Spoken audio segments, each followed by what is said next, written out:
Welcome to episode 230, Elon Musk from Zero to Multimillionaire, 1971 to 2002. This is an outline of episode 230. There are 3 reasons why we study Elon Musk. First, he's one of the best entrepreneur and inventor of our age, often compared to Thomas Edison. Second, he's the only self-made billionaire with the goal to save humanity. Wow. By planning to colonize Mars. Third, my friend Gary Miller recommended Elon Musk. Elon Musk was born in Pretoria, South Africa in 1971. His father, Elon Musk, is a sailor, a pilot, and an engineer. Growing up in South Africa, Musk was the oldest of 3 children and started school a year early. His mother, May, was a model and nutritionist. He was the youngest, he made about 2 days, and the shortest, and then he was this brilliant boy, and so people didn't really like him. So I was this little bookwormy kid, and probably a bit of a smart aleck, so this is a recipe for disaster. Not that he told me much about it, but he was picked on quite a bit. His mother is Canadian. At age 9, his parents divorced. It was a very painful time. He chose to live with his father. So I just read a lot of books and tried to stay out of people's way during school. And so his social life was much less than my other 2 kids, and that's a typical nerd. I read all the comics I could buy or that they'd let me read at the bookstore before chasing me away. I read everything I could get my hands on from when I woke up to when I went to sleep. At one point I really ran out of books and started reading the encyclopedia. At age 10, he taught himself programming. At age 12, he sold his first software for $500. He wrote and sold a video game in 1984. When Elon Musk was just 12 years old, he wrote and sold a video game called Blaster for $500. He sold the source code to South African magazine PC and Office Technology. The objective of the game is to destroy an alien ship filled with weapons.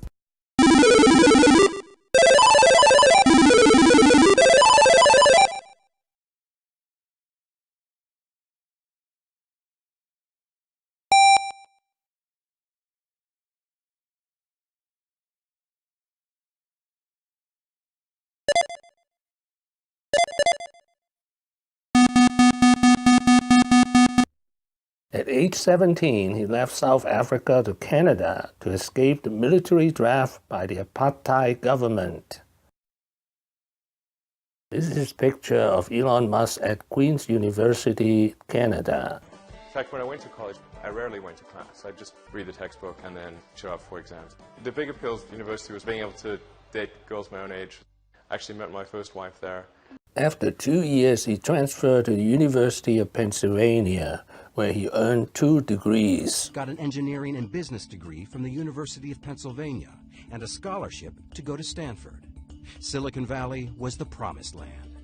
I really wanted to kind of go where the really exciting breakthroughs were occurring.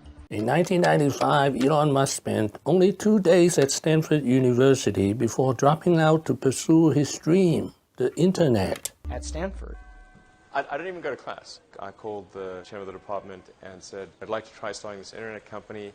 It probably won't succeed. And so when it fails, I want to make sure that I can still come back. There weren't very many people on the internet, and certainly nobody was making any money at all. Most people thought the internet was going to be a fad. Not this South African entrepreneur. Musk sold his first computer program at the age of 12, and he hasn't stopped selling since. A year ago, Musk sold his software company, Zip2, which enabled newspapers to publish online for $400 million cash. Zip2 was acquired by Compaq for a little over $300 million, and I made, I think, about $21 or $22 million as a result. Almost immediately, he sank the majority of his net worth into his next venture, Xcom. Raising $50 million is a matter of making a series of phone calls, and the money is there. I've sunk the great majority of my net worth into X.com, which is the new banking and mutual funds company on the internet that I've started. Big X. And now the PayPal mafia. Most of them went to Stanford University. 6 of them became billionaires. Peter Thiel, David Sachs, Reid Hoffman, Elon Musk. These weren't guys who just wanted to start something and make a quick buck by flipping it. They actually wanted to dominate the world. They would later become known as the PayPal Mafia.